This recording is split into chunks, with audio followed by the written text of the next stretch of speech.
Welcome dear friend, আশা করছি তোমরা সবাই ভালো আছো। আমি মিলন স্যার, সকলকে অনলাইন এডু স্টাডি পয়েন্টে অনেক অনেক স্বাগত। চলো আজকে আমরা আলোচনা করব অ্যামিজার এবং ওয়াজয়ের ব্যবহার। কোথায় অ্যামিজার বসবে, কোথায় ওয়াজয়ার বসবে, সেটা নিয়ে আজকে আমরা আলোচনা করব। কারণ এগুলো যখন আমরা ট্রান্সলেট করি বা যখন আমরা কথা বলি বা লিখি, প্রায় আমরা এগুলো ইউজ করি আর কি। তো চটপট দেখে নিই এদের ব্যবহারটা। কোথায় অ্যাম, কোথায় ইজ, কোথায় আর, কোথায় ওয়াজ আর কোথায় ওয়্যার। তাহলে এদেরকে কি বলছে? বি ভার্ব, বি ভার্ব বা হেল্পিং ভার্ব, বা অনেকে বলে একে অক্সিলিয়ারি ভার্ব। ঠিক আছে? তো এটাকে যদি আমি দুটো টেন্সে ভাগ করে দিই, প্রেজেন্ট, প্রেজেন্ট আর পাস্ট,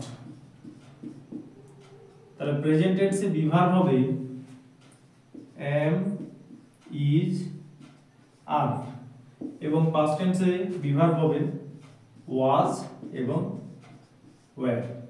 এছাড়াও তোমাদের হ্যাভ ভার্ব আছে, have had, have, has had, do verb আছে, ডু, ডিড, ডাজ, ডান। ঠিক আছে? যখন ওইগুলো আলোচনা করবো তখন আমি বিস্তারিত বলবো। আজকে এইগুলো বলি। তাহলে আয়ের পরে কি বসবে? আয়ের পরে এম বসে। প্রেজেন্ট টেন্সে আয়ের পরে এম বসে, অন্য কোথাও এম বসে না। হি, সি, এগুলোর পরে ইজ বসে। বা কোনো যদি নাম বোঝায়, যদি আমি বলি রাজু, তাহলে বসবে ইজ। মানে থার্ড পারসন সিঙ্গুলার নাম্বার যদি হয়, third person singular, third person singular নাম্বারের পরে ইজ বসবে। আর যদি বেশি জিনিসকে বোঝায়, একের বেশি, প্লুরাল নাম্বার, তাহলে বসবে আর।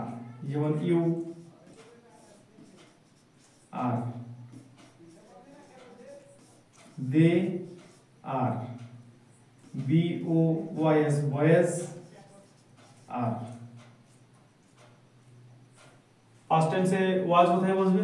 যদি একজন বোঝায় সিঙ্গুলার তাহলে ওয়াজ, আর যদি বেশি জন বোঝায় তাহলে ওয়্যার।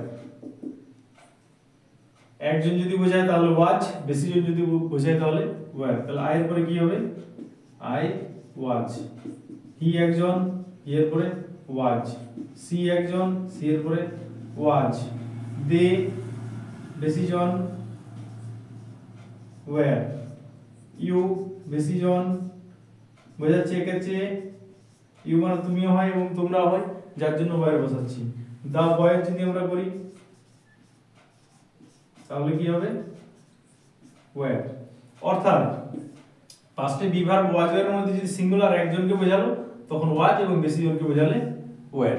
আর অ্যামিজারের ক্ষেত্রে এম শুধু বসে, আয়ের পরে এম বসবে।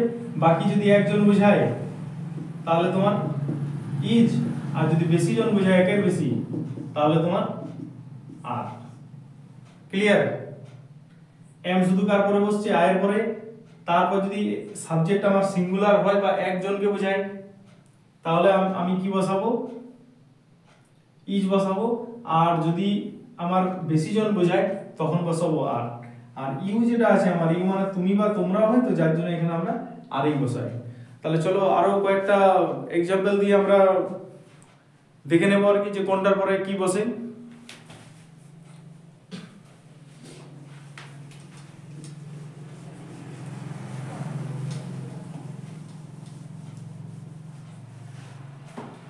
তাহলে এখানে যদি আমার অপশন দেওয়া থাকে এম ইজ আর, ধরো এখানে I dash, we dash, they dash, the boy dash,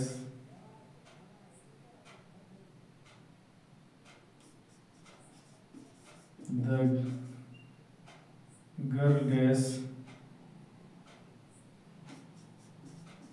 you dash, দিয়ে তো লিখেছি। তাহলে দেখো আয়ের পরে কি হবে? আয়ের পরে এম, উই এর পরে আর। এম কিন্তু এর পর ছাড়া আর অন্য কোথাও বসছে না আর কি। দে, দের পরে কি বসবে? আর। দা বয় একটি ছেলে, ইজ। দা গার্ল একটি মেয়ে, ইজ। ইউ তুমি বা তোমরা বেশি জন, আর ওয়াজ ওয়ারে দে ইউ হি আমি কয়েকটা সাবজেক্ট নিচ্ছি এবং তোমাদেরকে দেখাচ্ছি, আমার চেয়ে আগে তোমরা বলো কি হবে না হবে। দেখো এটা খুবই সহজ, একটু যদি মন দিয়ে দেখো একবারই শিখে যাবে আর কি।